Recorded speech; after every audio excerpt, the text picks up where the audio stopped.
Bueno, entonces, muy buenas noches pues para todos los compañeros.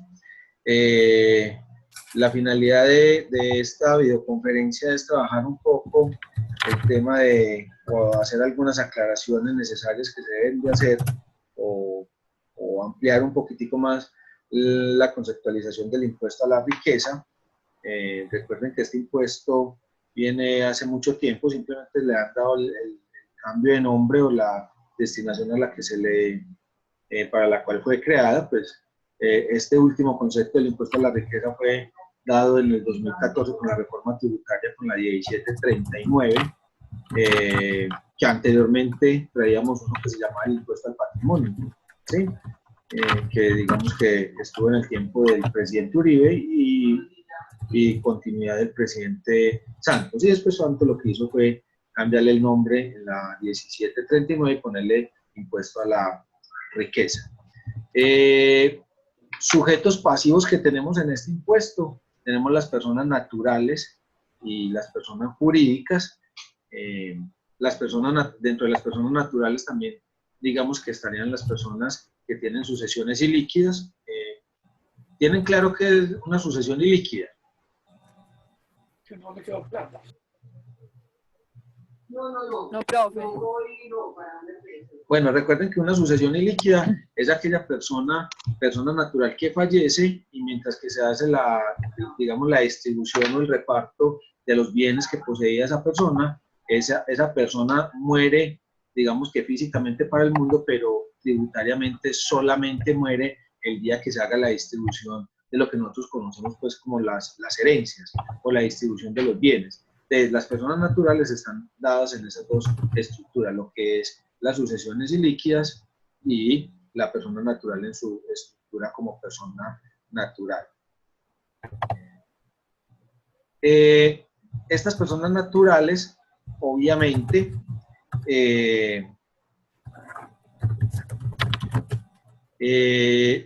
van a contribuir este impuesto o son sujetos pasivos durante el año 2015, 2016, 2017 y 2018. ¿Por qué hago la claridad de 2015 a 2018? Porque obviamente las personas jurídicas solamente irían hasta el 2017, el del 2015 hasta el 2017. Dentro del grupo de las personas jurídicas están las personas jurídicas y las sociedades de hecho. ¿Saben qué es una sociedad de hecho?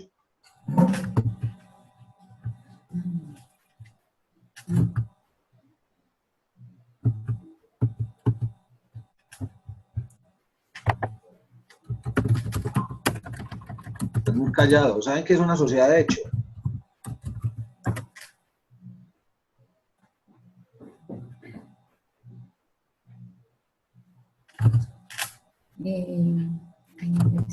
Esto no me está funcionando. Compañeros. Profe, yo lo que recuerdo es que es una sociedad como conformada por varios socios, con un objetivo ya definido, claro. No sé si estoy como medio errada con el concepto. No, recuerden que las sociedades de hecho son un conjunto de personas naturales que se asocian para generar una sociedad, pero no la formalizan. ¿Qué quiere decir eso? O que no se lea un documento. No necesaria escritura pública, porque recuerden que solamente las que están dadas bajo escritura pública son las limitadas y las sociedades anónimas. Ya hoy en día la SAS, que es la más usada por la gente hoy en día, se hace a través de un documento privado. Entonces digamos que estas sociedades de hecho son personas naturales que se reúnen para conformar una sociedad, pero no la formalizan, o no hacen una escritura pública o no hacen el documento privado.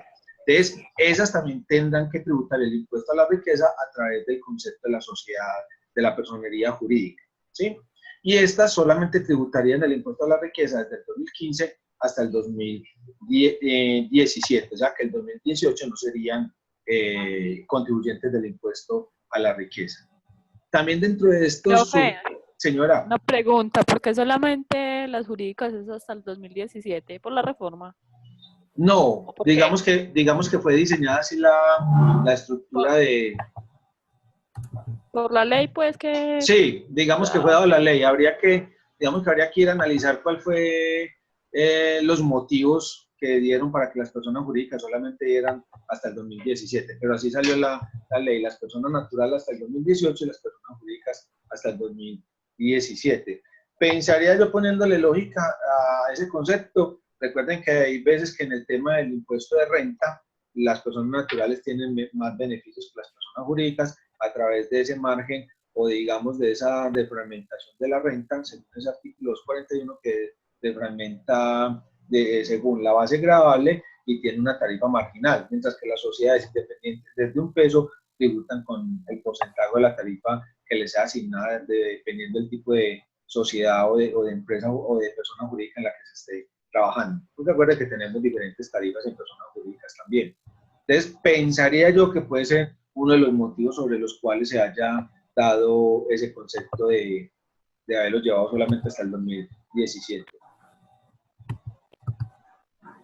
En este también impuesto a la riqueza se tiene contemplada las personas que sean nacionales y extranjeras, que no sean residentes en el país, también tendrán que contribuir con el impuesto a la riqueza sobre los bienes que tengan poseídos aquí en Colombia en el momento en que se haya determinado el hecho generador del impuesto. Profe, yo tengo dudas, yo no he podido entender eso de los 183 días cuando las personas se quedan, por ejemplo, parte de un año, digamos, de puntos como los del taller, que permanece en el país, digamos, parte del 2015, se fue, pero después volvió en el 2016, la verdad yo no he podido comprender bien finalmente en qué momento es que se convierte en declarante. Listo, entonces mira, ahí me estás hablando del artículo 10 del Estatuto Tributario, y acuérdate que ese concepto solamente aplica para los que son extranjeros, porque para los que son nacionales aplica el segundo. Recuerda que hay dos numerales, desde aquí la aplica, es a los que, ¿cómo se llama? A los que son extranjeros. Bueno, el de la permanencia de los 183. Entonces, ¿qué dice ese artículo 10? Es que el impuesto, la residencia fiscal la tiene en el concepto de ¿qué? De que permanezca en el país 183 días, de forma continua o discontinua. ¿Qué quiere decir eso? Que usted tiene que identificar en qué momento ingresa al país, porque si algo John Monsalves extranjero ingresa al país hoy 20 de abril, automáticamente en ese periodo del 20 de abril del 2017 hasta el 19 de abril del 2018 se considera un año. Durante ese año yo tengo que identificar si yo tuve ingreso o permanencia en el país más de 183 días de forma continua o discontinua, porque puede ser que yo entre en abril, me vaya por decir algo en julio y después vuelva en diciembre. Entonces tengo que identificar los 183. Entonces mira lo siguiente, si durante ese periodo o ese año del 20 de abril del 2017 al 19 de abril del 2018, usted estuvo más de 183, usted se vuelve declarante para el periodo fiscal en el que cumple los 183. ¿Por qué? Porque mira que estás haciendo, digamos que a ningún contribuyente le va a dar de que, pues, podría darse, no quiere decir que no, pero es muy lógico que todos los contribuyentes que hiciéramos, todos los extranjeros, entremos el 1 de enero y la periodicidad no del 31 de diciembre para poder identificar los 183 días. ¿Sí o no? Y diríamos que en un solo periodo fiscal, ahí le aplicaría el concepto de residencia fiscal para declarar. Entonces, que lo que dice la norma es, como usted entra en cualquier momento del año, tome un periodo de un año desde que ingresa hasta que cumpla el año, identifique si durante ese año tuvo 183 días de permanencia. Entonces, cuando tenés entrando en abril hasta abril del 2018, por decir algo en la fracción de abril del 2017 a 31 de diciembre del 2017, tenés que identificar que si en ese momento tuve más de 183 días, automáticamente soy declarante para ese periodo 2017. Si yo verifico y por decir algo tuve 130 días de ingreso durante el 2017 y ya al periodo del de enero 1 del 2018 al 19 de abril del 2018, ahí sí cumplo los 183, entonces yo soy declarante para el año 2018. Esa es la forma de evaluar el concepto de los 183 días. Por lo que le digo, porque nadie va a entrar a un país el 1 de enero y le va a dar la periodicidad hasta el 31 de diciembre, pues, que sería lo ideal para un periodo fiscal y para una persona que haga una declaración de renta. ¿Sí te queda más Más o menos, claro? porque es que yo incluso en el taller sumé pues de los ejercicios que están ahí. Espérenme, yo miro si lo hago acá, punto 3. Por ejemplo, Bueno, a ver, y acuérdate que los 183 le incluye el día de llegada y el día de salida. sí, sí, yo eso lo tengo claro.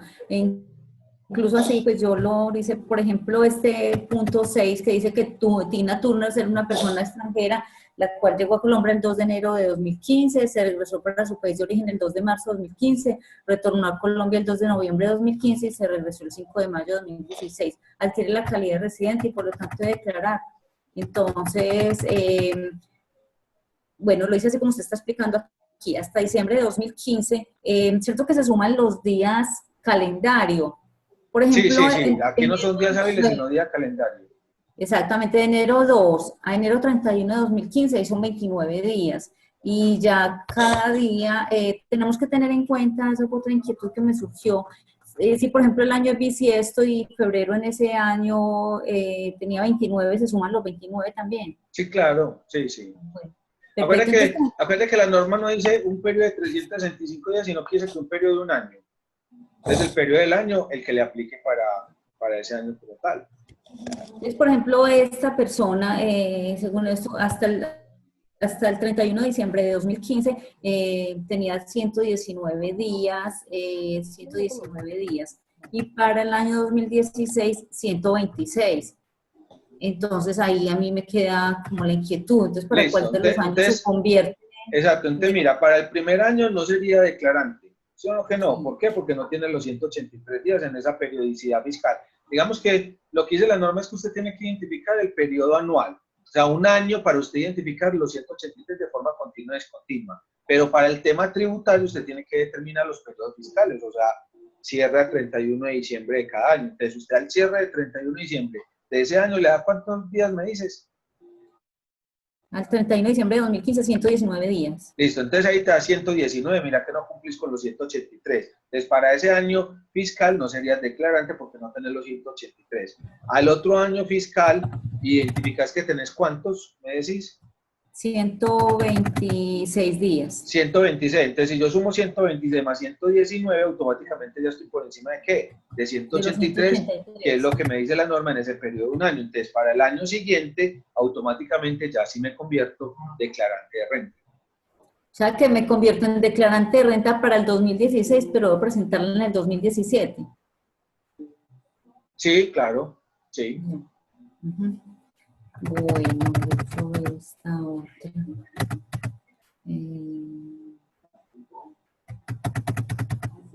Punto 7 también. Bueno, el punto 7 sí, porque son en el mismo año. Fueron 243 días que se quedó esa persona acá. Entonces ahí también digo, se convierte en declarante para ese año, eso fue en el 2015 y sumaron 243 días. O sea que adquiere residencia y también debe declarar renta. Sí, claro, porque si adquiere la residencia en ese año, automáticamente debe declarar en ese periodo. Bueno, listo, profe, gracias. ¿Qué otra duda tienen de pronto? Listo, entonces sigamos con lo que estamos hablando de la renta, del impuesto a la riqueza, perdón. Entonces, queda claro, las personas naturales y jurídicas, los sujetos pasivos, personas naturales y sucesiones ilíquidas y personas jurídicas y sociedades de derecho en los periodos en los que van a ser sujeto pasivo.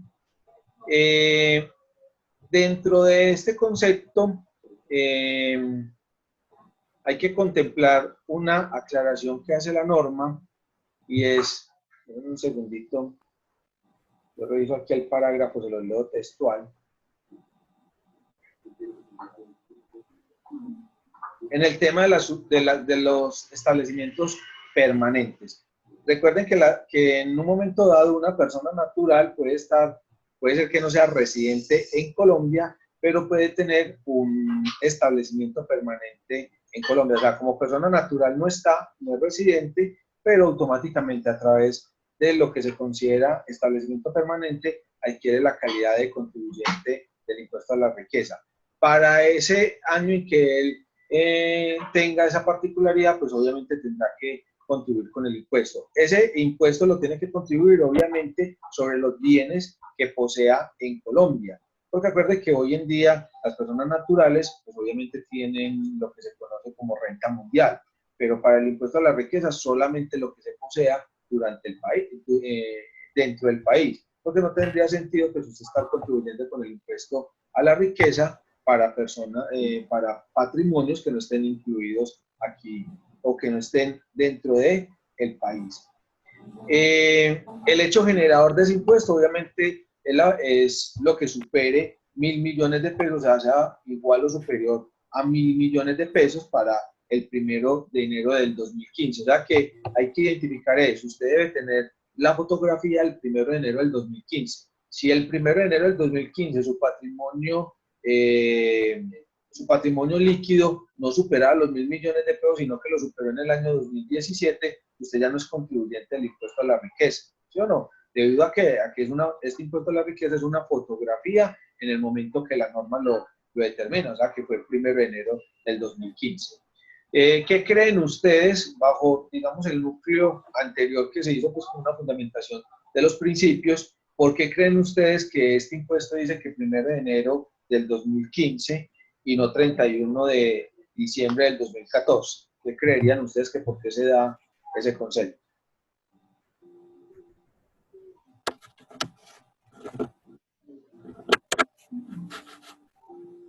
No sé. Profe, no es porque se cierra el ciclo del año, pues, como tal. Pero, ¿cuál sería la finalidad de no haber sacado el patrimonio a 31 de diciembre? Y lo pongo más bien 1 de enero del 2015. Porque sería como el saldo inicial, ¿no? No. No. O sea, hay dos cosas que uno analiza.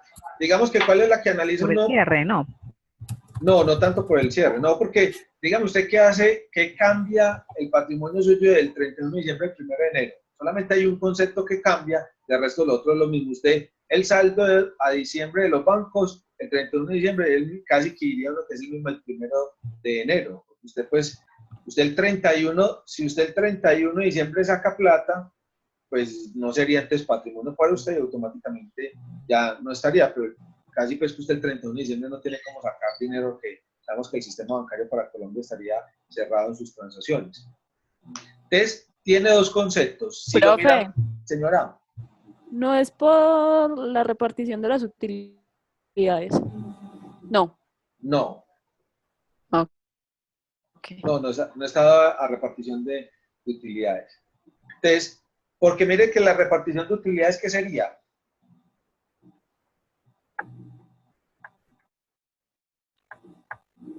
O sea, repartición de utilidades, usted tendría igual, dos... ¿no?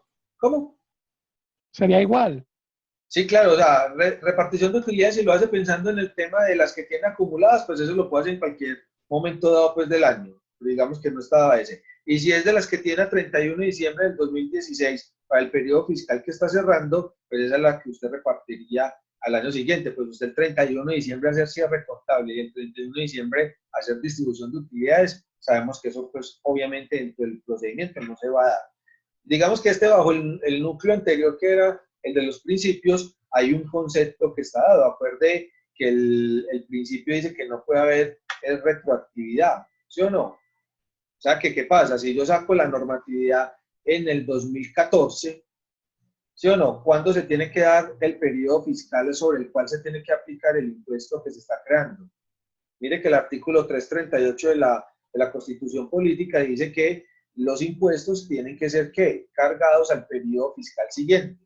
O sea que si yo saco una ley en el 2014, pues obviamente el impuesto se me tiene que dar, ¿qué? Para el año 2015. Entonces, si yo lo pongo en el patrimonio o le pongo una fotografía del patrimonio del 31 de diciembre del 2014, pues entonces estaríamos diciendo que usted me está sacando un impuesto para el 2014 y y me hizo retroactividad. Entonces, ese es uno de los conceptos, por eso lo ponen 1 de enero.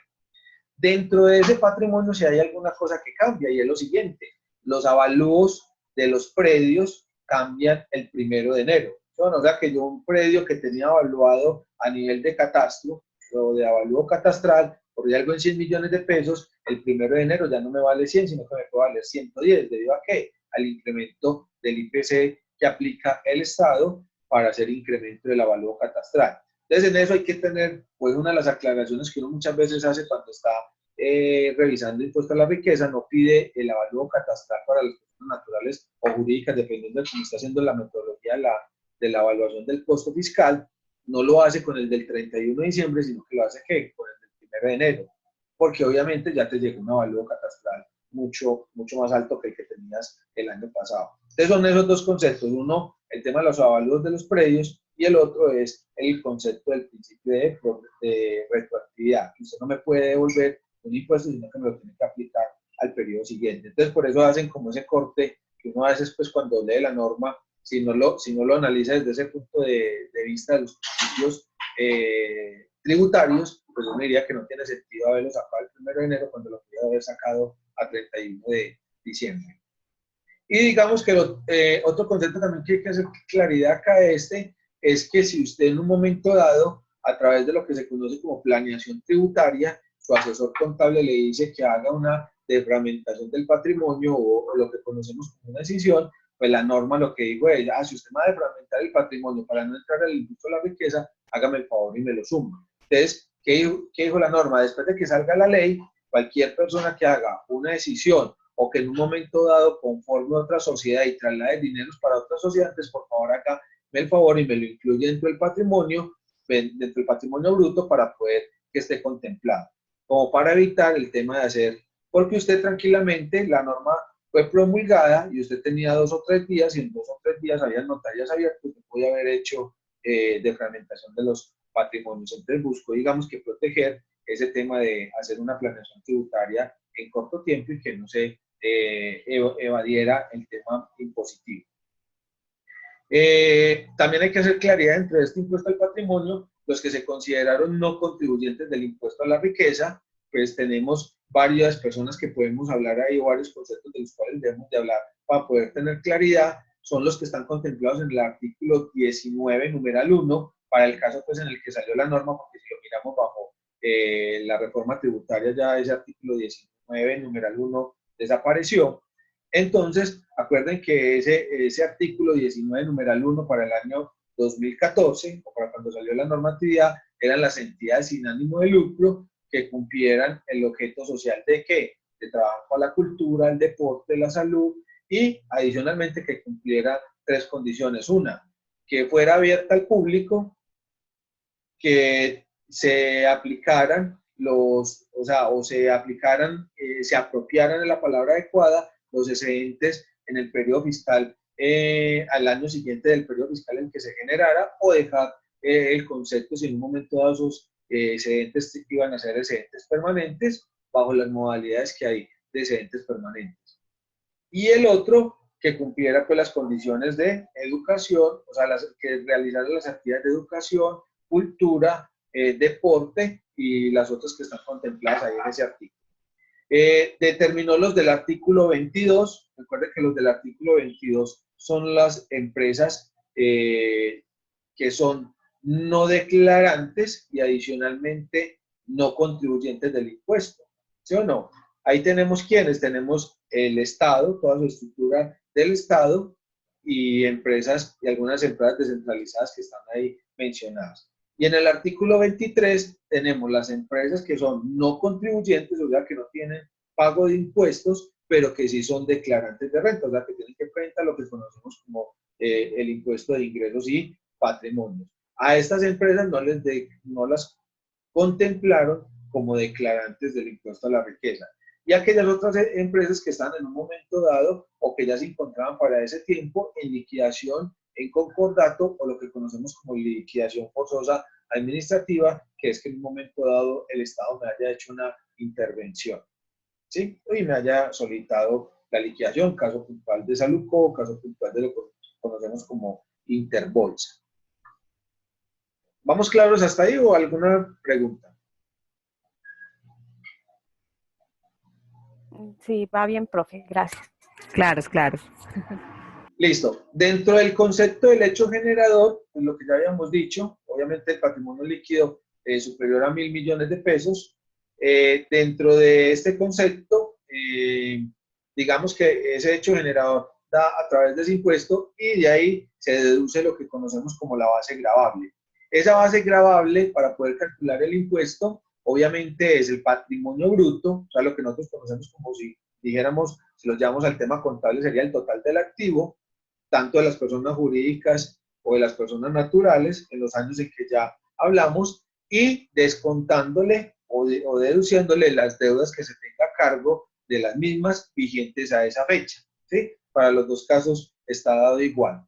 Adicionalmente, se les dio para algunos casos, algunos beneficios que restaran de esa base gravable otros conceptos. Por decir algo, para las personas naturales se les permitió que se descontaran las primeras 12.200 VT del valor patrimonial de la casa o apartamento de habitación, ¿sí? Solamente casa o apartamento de habitación. Ojo con este tema que hay veces que a uno le preguntan, y no puedo hacer la finca donde yo voy los fines de semana. Si usted, ahí hay que hacer la claridad, si usted la finca la tiene como casa habitación, porque mucha gente hoy en día tiene fincas y allá es donde reside, y simplemente lo que hace es que se transporta o se moviliza desde la finca al lugar de trabajo. Si usted esa finca la tiene como casa habitación o apartamento habitación, tiene la validez de que usted se la descuente. Si es una finca de recreo, no tiene validez para que sea descontada, a pesar de que usted me diga, profe, pero es que yo tengo una finca y vivo en una casa en arriendo, entonces ¿por qué no puedo tomar la finca como casa habitación? Si usted no reside allá y no tiene domicilio allá, no se le puede contemplar como casa habitación. Para las personas jurídicas o las personas naturales, también se permiten que se descuente ese valor patrimonial el valor neto de las acciones o cuotas o partes de interés social que tengan en empresas poseídas, esas partes o sociedades en empresas que sean nacionales, ¿sí? No se permite que usted tenga una participación en sociedades del exterior, no tiene el beneficio solamente está dado en esas acciones o las cuotas o partes de interés social, pero de las sociedades que estén constituidas en el país o poseídas en empresas del país. También a través de fiducias mercantiles, fondos de inversión colectivas, fondos de pensiones voluntarias, seguros de pensiones voluntarias o seguros de vida individual determinados conforme a las siguientes reglas que están dadas dentro de la norma. También se permite que para las empresas, recuerden que hay algunas empresas industriales y comerciales del Estado que son contribuyentes del impuesto, entonces también les permitían que se descontara el valor neto del bien inmueble de beneficio y de uso público de las empresas públicas de transporte masivo de pasajeros. ¿Qué quiere decir esto? Pues obviamente que en un momento dado, aquí digamos que para el caso de Antioquia tenemos el Metro de Medellín, si tenemos algún inmueble de uso público para esas empresas transportadoras, le permitía que se descontara también eso del patrimonio. También permitió que se descontara el valor neto de los bancos de tierras que poseían las empresas territoriales destinadas a vivienda prioritaria. ¿Qué quiere decir eso? Si de pronto un municipio tiene una empresa descentralizada de vivienda que hace construcción de vivienda en el municipio, si en un momento dado esos terrenos que tienen esa destinación para vivienda prioritaria, pero automáticamente también salía de esa base gravable. ¿Qué más tenemos aquí para...? Bueno, aquí hay un parágrafo dentro de esta normatividad para determinar la base gravable y es lo siguiente. Usted tiene, cada año debe hacer un ejercicio matemático para poder identificar cuál es su base gravable. No es solamente coger lo que ya dijimos y las deducciones que me permiten hacer y ahí automáticamente hallar la base gravable y sobre esa calcular la tarifa, sino que tengo que hacer digamos otra depuración y es lo siguiente. En el impuesto, la base gravable que yo tuve en el año, por decir algo, el primer año que fue 2015, pongamos un ejemplo que me dio 1.200 millones de pesos, al año, a la base gravable del 2016, me da 1.400, entonces yo lo que tengo que hacer es que tengo que hacer una evaluación o hacer una operación matemática, y es coger esos 1.200 millones de pesos y aplicarle un incremento del 25% de la inflación que haya certificado el DANE para ese periodo. Les voy a poner el ejemplo, me dio 1.200, aplico el 25% de la inflación de la tasa que haya determinado el DANE, me da que ese incremento queda en 1.300 millones de pesos y automáticamente entonces tengo dos cifras, la base líquida que me da efectiva que es los 1.400 y la base que me da de los 1.300 haciéndole ese incremento del 25%. ¿Qué dice aquí la norma? Que usted tiene, si hay un incremento de la base líquida, usted tendrá que revisar cuál es la menor entre el incremento del 25% y la que le haya dado para ese periodo y escoge la menor entre las dos. O sea que en el ejemplo que estoy dando, yo cogería no la base de los 1.400, que fue lo que me dio en el periodo, sino que cogería los 1.300, porque al hacerle el incremento del 25 me da 1.300. Sobre esos 1.300 aplico la tarifa para la determinación de ese impuesto a la riqueza.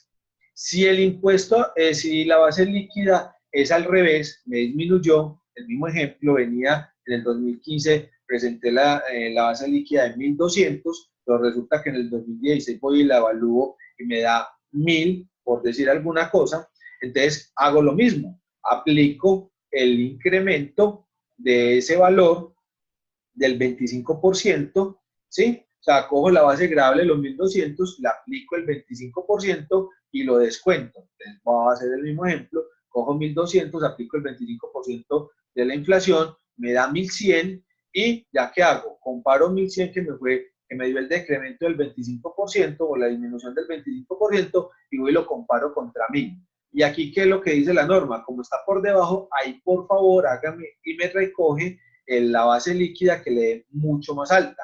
Entonces, entre 1.000 y 1.100, entonces me voy con la base gravable de 1.100. Que es un concepto que a veces algunos contadores obvian mucho ese parágrafo 4 del artículo, ya les digo el artículo, que es donde está la determinación de la base gravable. A veces se le olvida leer ese artículo. Ese es parágrafo 4 del artículo 4 de la reforma tributaria 1739. Es muy importante que lo tengan presente porque tienen que hacer ese cálculo para hacer la validación. Si usted paga por encima, obviamente el Estado no va a tener problema, pero si en un momento dado paga por debajo, puede ser que usted le apliquen un proceso de fiscalización y entren a hacer investigación sobre el impuesto que usted dejó de aplicar. El ejemplo, vamos a ponerlo, presentó 1.200 en el año 2015, le aplica el incremento del 25, le da los 2.300, pero resulta que usted le dio una base líquida de 1.250. Entonces, mire que dejó 50 millones de pesos por fuera de la base líquida. Entonces, por eso hay que hacer esa claridad frente a ese parágrafo. ¿Sí queda claro la aplicación de ese parágrafo?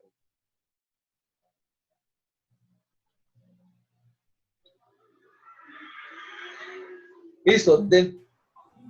¿Alguien me va a preguntar algo? Lo que pasa, profe, es que lo que yo digo es que sí, está claro, como usted lo explica, en fin, lo que pasa es que a uno le van surgiendo las dudas, es como en el momento en que realmente está manejando las cifras. Sí. Ah, no, claro, obviamente, pues, digamos que este tema tributario, no hay una persona que sepa el 100% del proceso tributario, uno pues, va adquiriendo experiencias a medida de lo que realmente de lo que se vaya trabajando, o en el sector en el que está, o el tipo de contribuyente sobre el cual estés desarrollando la declaración o elaborando la declaración. Entonces hay que mirar pues como todas esas particularidades. Pero muy importante hacer claridad de ese parágrafo número 4, porque es lo que te digo, muchos de los contadores hoy en día, que a veces entro a compañías a coger la revisoría fiscal o cojo contabilidades nuevas que aplican el impuesto a la riqueza, me toca hacer esa revisión porque nunca hicieron el cálculo. Y ya me ha pasado en algunas que me ha tocado ir a hacer corrección del impuesto a la riqueza porque no hicieron ese cálculo adecuado y quedó por debajo la base gravable. Entonces, por eso, pues, hago como énfasis en ese artículo para que lo tengan, pues, presente y vayan y lo lean en un momento dado que en sus empresas vayan a hacer liquidación del impuesto a la riqueza para este año. La misma normatividad en su artículo número 5 decretó las tarifas o la tarifa que se va a dar. Ahí colocó para cada año cómo se va a calcular. Digamos que lo que hace es que va generando unos valores, digamos ¿cómo se podría decir? Un incremento adicional de un impuesto. Digamos que tenemos tasa diferencial de acuerdo a los rangos. Por decir algo, las personas jurídicas en el año 2015 lo que hacían es el límite entre 0 y 2.000 millones de pesos de base líquida aplicaban el 0.20%, ¿sí? de la base gravable, de mayor a 2.000 hasta 3.000 el 0.35%, y ¿cómo lo calculaban? Aplicaban el valor de la base gravable que le daba, le restaba 2.000 millones de pesos y a eso le aplicaba la tarifa marginal del 0.35%.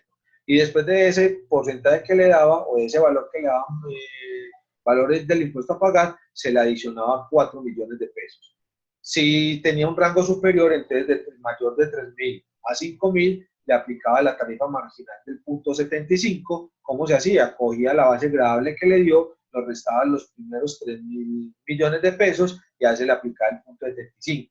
Después de ese resultado que le daba, pues le sumaba 7.500.000. Y para los patrimonios líquidos superiores o la base gravable superior a 5.000 millones de pesos y de ahí en adelante, lo que se aplica es una tarifa marginal del 1.15. Igual que se hace, se coge la base gravable, se le restaban los unos 5.000 millones de pesos, se le aplicaba el 1.15 y a ese se le adicionaba 22.500.000.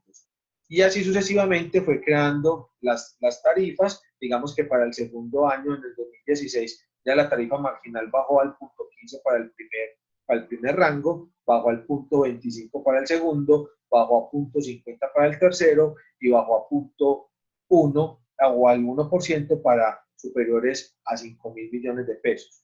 Y el valor adicional que se contemplaba, que para el primer rango era de 4 millones, para el segundo de 7,5 millones y para el tercero 22.500, lo bajó a 3, a 5.500 y a 15.500.000.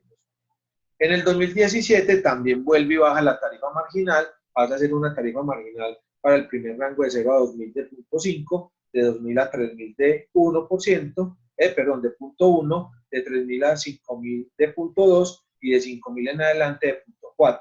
Y el valor adicional en los rangos baja del año anterior de 3 millones a 1 millón, de 5.500.000 a 2 millones y de 15.500.000 a 6 millones. Y obviamente las personas jurídicas terminan ahí en ese año 2017.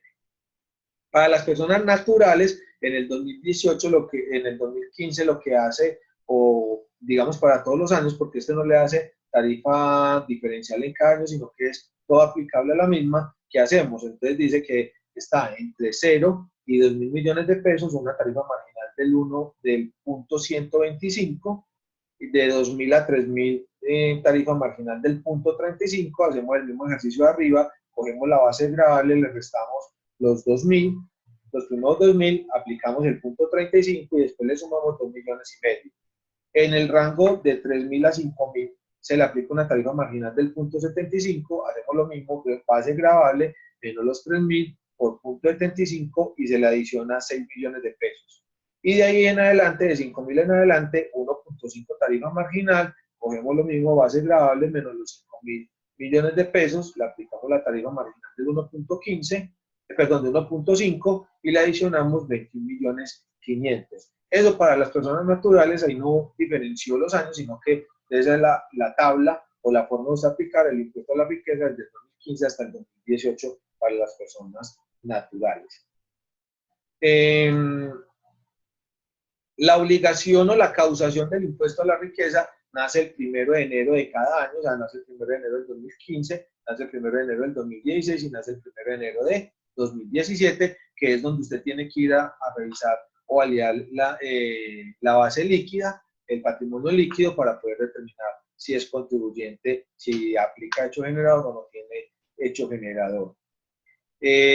Recuerden que dentro de la deducibilidad de renta hay algunos impuestos que me permiten que yo me los descuente como deducibles, o sea, los pago, me permite que eso sea un costo o un gasto deducible. El impuesto a la riqueza, la misma ley lo contempló en el artículo 7, que no era un impuesto deducible, o sea que lo que yo pago como impuesto a la riqueza lo tengo que llevar como impuesto no deducible, o sea que no me lo puedo descontar en la declaración de renta, aunque acá la norma o un decreto reglamentario posterior aplicó una cosa positiva para el tema de algunas empresas que en los estados financieros tienen algo que se llama revalorización del patrimonio. ¿Recuerdan qué es revalorización del patrimonio? ¿Alguien la ha visto en sus estados financieros y sabe a qué se refiere?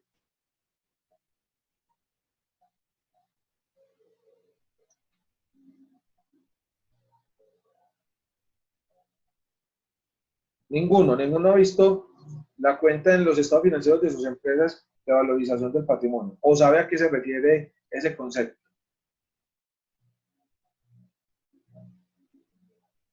Bueno, recuerden que en Colombia hasta el año 2007 existió un concepto que se llamaban ajustes por inflación.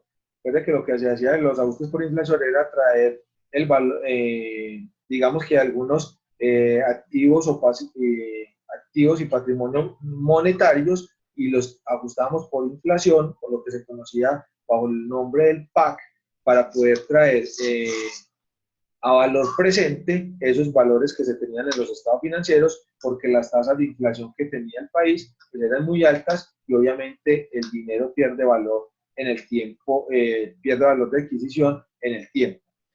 En muchos de los patrimonios de las empresas, esa cuenta de revalorización del patrimonio era positiva. ¿Qué quiere decir que era positiva? Que obviamente incrementaba el patrimonio. Entonces, este impuesto a la riqueza lo que permitió es que aquellas empresas que tenían revalorización del patrimonio, pues que fueran a enjugar ese impuesto a la riqueza con esa cuenta patrimonial. El que no tenía impuesto a la, perdón, no tenía revalorización del patrimonio, pues obviamente lo tenía que llevar como un impuesto asumido porque no es deducible en la declaración de renta.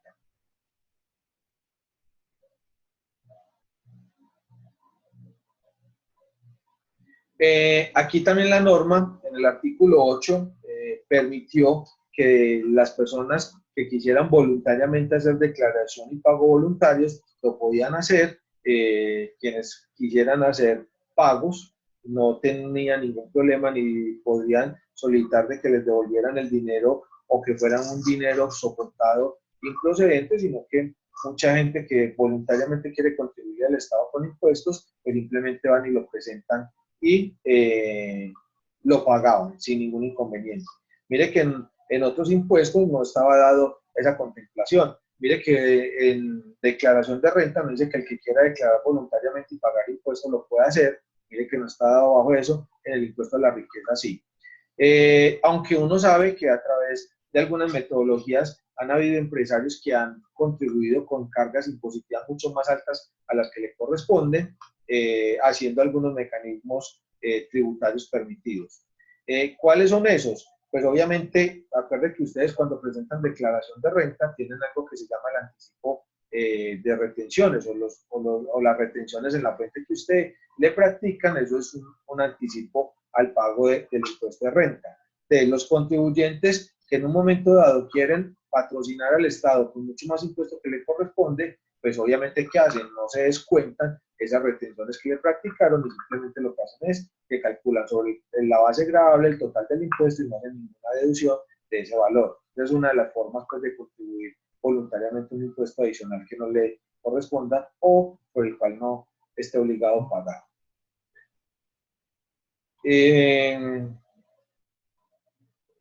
¿Qué más hay que hacer claridad de este impuesto? ¿Alguna duda?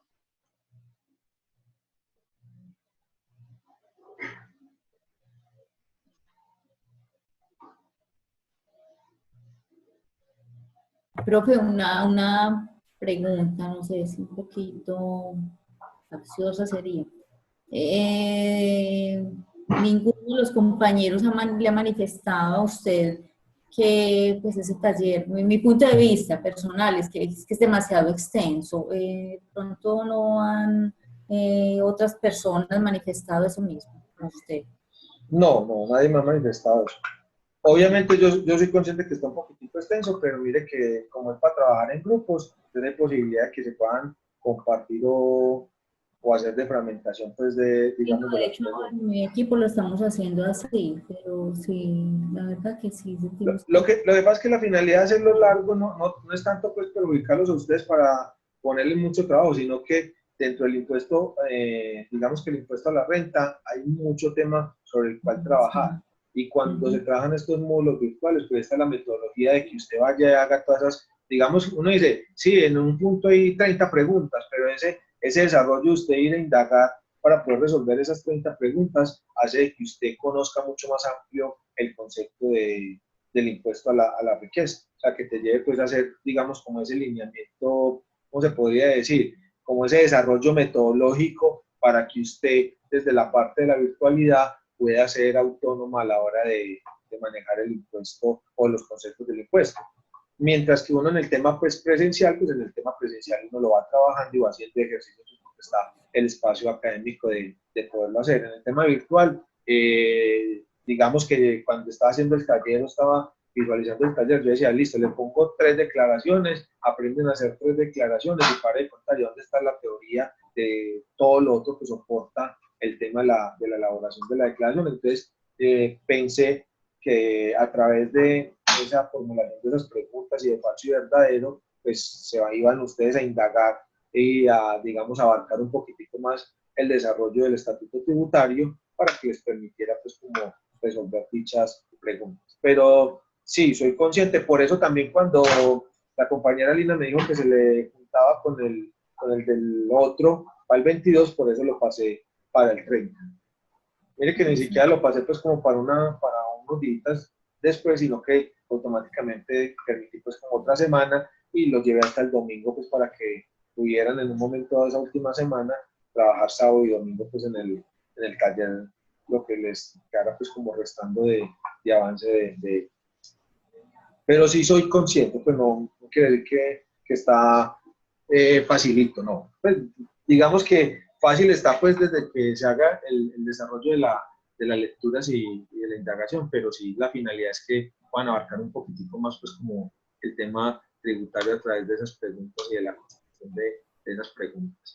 perfecto, gracias. Profe, y otra cosa, lo que hablamos en la videoconferencia de hace 15 días respecto a a las autoevaluaciones, por ejemplo, que todavía no aparecen habilitadas. Bueno, sí, eso era una tarea que tenía pendiente de consultar. Ya hablé con Diana, me dice que como la universidad en este momento está haciendo un cambio de plataforma, digamos, ¿cómo se podría decir? Desmontaron todas esas autoevaluaciones. Ya. ¿Qué le podría decir?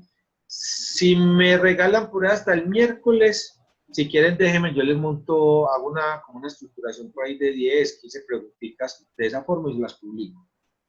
Pero sí tendría que ser pues, hasta el miércoles más o menos. O sea, no hay problema porque de todas maneras el parcial pues es el 29 y 30 de abril, pero como venimos acostumbrados pues a más o menos uno tener como una base un derrotero, sí. tipo de pregunta y con usted no. Sí me gustaría, si en algún momento usted nos puede claro pues que ubicar, sería muy bueno. Dale, claro pues Gloria, que te hago una aclaración normalmente el docente que dicta el núcleo a veces no es el que prepara la plataforma. O sea, lo único que uno tiene, digamos, por autonomía, que sí es lo que yo monto, es lo que está dentro digamos, el articulado o los documentos complementos en los objetos de aprendizaje. Pero el resto de la plataforma, el núcleo que usted desarrolla y el que es interactivo, hay veces que el mismo docente, pues el docente que lo fabrica no es el docente que da el núcleo. Pues como para hacer claridad que uno dice, porque digamos que esa formulación de esas preguntas a veces no, usted las puede leer y usted dice, bueno, el profesor va a preguntar de la forma, pero esa no es mi metodología, por decir algo de preguntar. A eso pues quiero pues como hacer como la claridad pues que hay, que a veces uno dice, hicieron esa estructura, pero no conocemos, pues porque si él hizo esas preguntas, ¿por qué me pregunta de otra forma? Porque no es eso. Dime, Natalia. Profe, pero en este caso usted puede hacer una excepción. No, claro. No, por eso le estoy diciendo, sí, por eso le estoy diciendo que si me dan placito pues hasta el miércoles, porque no le podría decir que este fin de semana tiene toda la semana. Pero le puedo montar para ahí 10, 15 preguntas relacionadas pues como, sí, unas profe, tipo de, poquito. Sí, Como sí. con los dos objetos de aprendizaje pues que hemos venido desarrollando durante este tiempo que estamos viendo pues la materia con usted, porque sí, por lo menos sí, a mí sí me preocupa pues mucho eso de, porque es demasiado extenso el tema. Entonces sí sería importante. Y sí, lo que usted nos estaba diciendo, profe, respecto de que no es usted la misma persona que monta esa plataforma, porque yo le mandé un correo, no sé si de Sí. pronto lo leyó, No, no, y no le he dado respuesta al correo porque tengo que sentarme a revisar toda la plataforma para poder hacer la sugerencia. O sea, digamos que no le di respuesta al correo no porque no le quiera dar respuesta, sino porque lo que debo hacer es sentarme a revisar el núcleo y presentar y decir, vea, aquí en esta revisión del núcleo, por sugerencia de los estudiantes, hay estos errores, por favor solicito que o le soliciten al docente que lo elaboró, que lo revise, o que ellos internamente lo revisen, porque a veces puede ser que el docente entregue el material bien hecho, pero cuando están los de diseño de la plataforma montándola, de pronto hayan cometido el error. Pues, o sea, no, digamos que eso pues yo es lo un entiendo tema. así. Y de hecho yo vi que es otra persona, como dice, elaborado por no sé quién, Guillermo Cadena, algo así. Guillermo Cadena, sí. Entonces a mí sí me pareció un poquito así como curioso que empecé a manejar unos datos ahí, pues yo analizo, yo a ver, este sale de aquí, este de aquí, entonces había cosas que no me daban y por eso fue que mandé el correo. De hecho no lo puse ni siquiera por inquietud del núcleo, sino que se lo mandé pues directamente al correo. Sí, pero por eso te digo que no te doy respuesta diciéndote que sí, porque me voy a sentar es a hacer la revisión de toda la información, porque con 2 o 3 cositas que me mandaste, prepeo, y en la sesión pasada también me habías hecho otra pregunta, que habías visto algo errado, entonces más fácil lo que voy a hacer es, que ya le planteé a Diana, es hacer la revisión del núcleo. Pues porque ese núcleo no lo revisé yo por decir algo, a veces sirvo como par académico, pues a revisar a lo que está montando la plataforma, pero ese de tributaria no hice la revisión. Entonces es bueno, pues, Bueno, muchas gracias. un tema pues también de responsabilidad con la institución, pues identificamos que el material está mal montado por cualquier error, pues como le digo, humano, que no estamos exentos de esos, hacer la corrección, porque sí puede ser que de pronto en un momento dado se pueda aprender algo. Y después de que yo haga esa revisión, puedo mirar también en montar un documento y dejárselo pues para que, como a ustedes les sigue sirviendo el material, a ustedes dentro de su campus les sigue apareciendo ese, pues que tengan también ese concepto de los errores que se tenían, que no sé si eso de facilidad de que lo cambien inmediato o ya sería para un núcleo siguiente, entonces pues que a ustedes les quede la corrección de lo que Gloria me manifestó y de pronto de lo que encuentre yo durante el resto del desarrollo del material. Bueno, señor, gracias. ¿Alguna otra duda o inquietud, compañeros?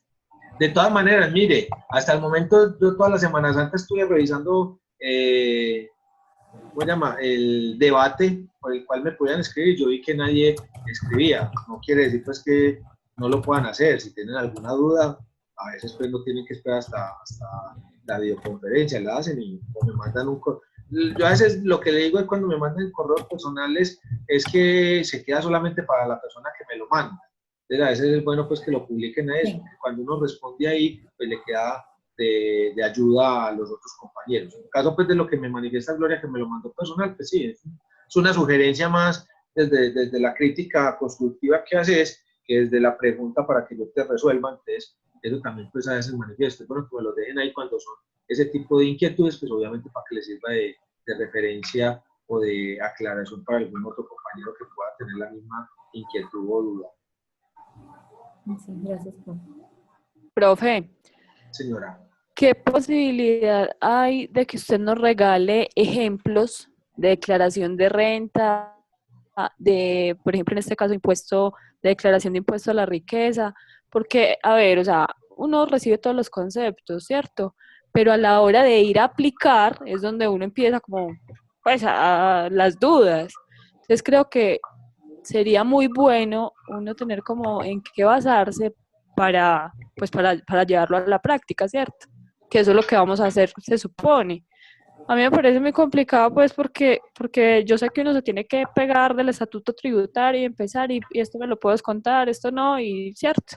Sí, señora. Pero sí me parecería muy bueno tener como de dónde estudiar esa parte. Pero en el ¿Cómo tema haría? del impuesto a la riqueza me estás hablando.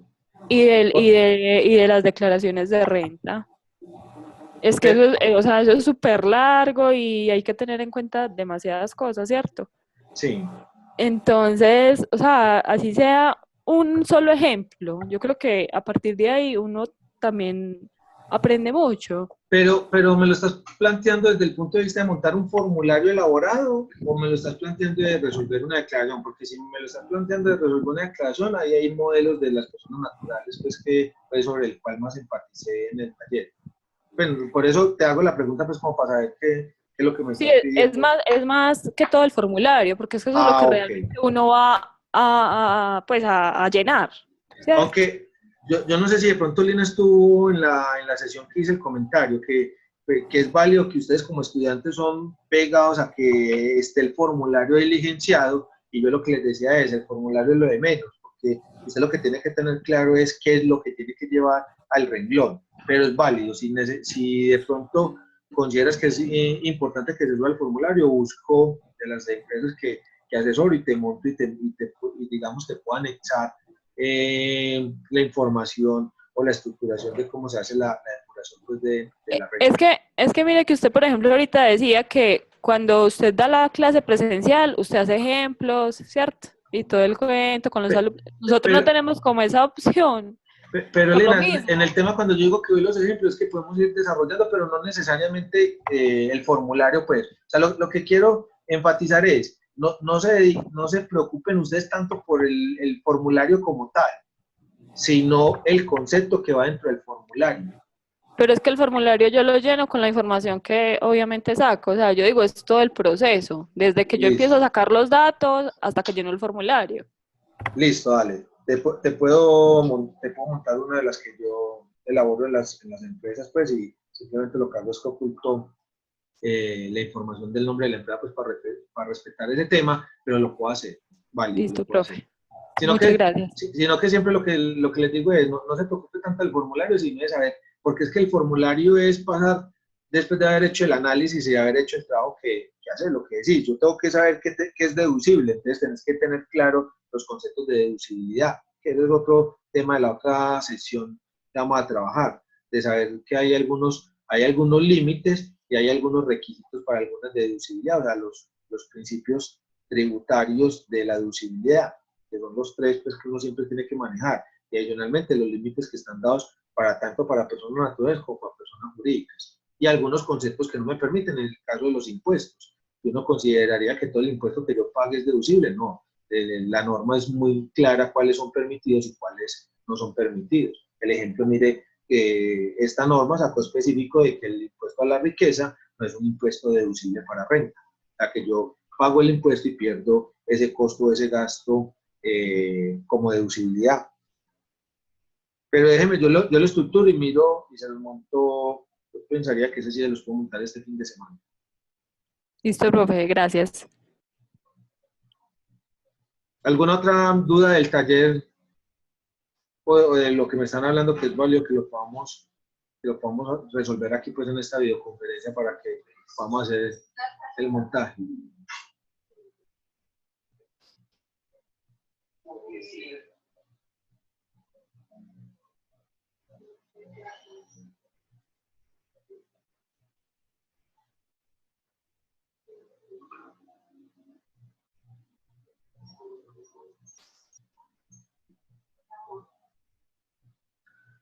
Bueno, compañeros, entonces si quiere, dejamos hasta acá y como les digo, si tienen alguna duda, pues me van escribiendo. Profe, muchas gracias. O lo otro también es, no tengo ningún problema, si quieren tomen nota de mi celular y si de pronto en un momento dado tienen alguna duda particular y por WhatsApp o una llamadita, hágale que no tengo ningún inconveniente y que de pronto puedan hacer la llamada. Qué bueno. ¿Cuál sería el número? Es 310 Escríbalo en el chat, o profe. hagamos una cosa, yo se los publico en un debate, en el debate que está le hago Ahí en el una chat, ahí lo publicación para que escribe, les papá. quede ahí en un momento dado a todos los compañeros y los que están por fuera no tengan también la posibilidad de, si alguna cosa tengan alguna duda, me puedan escribir.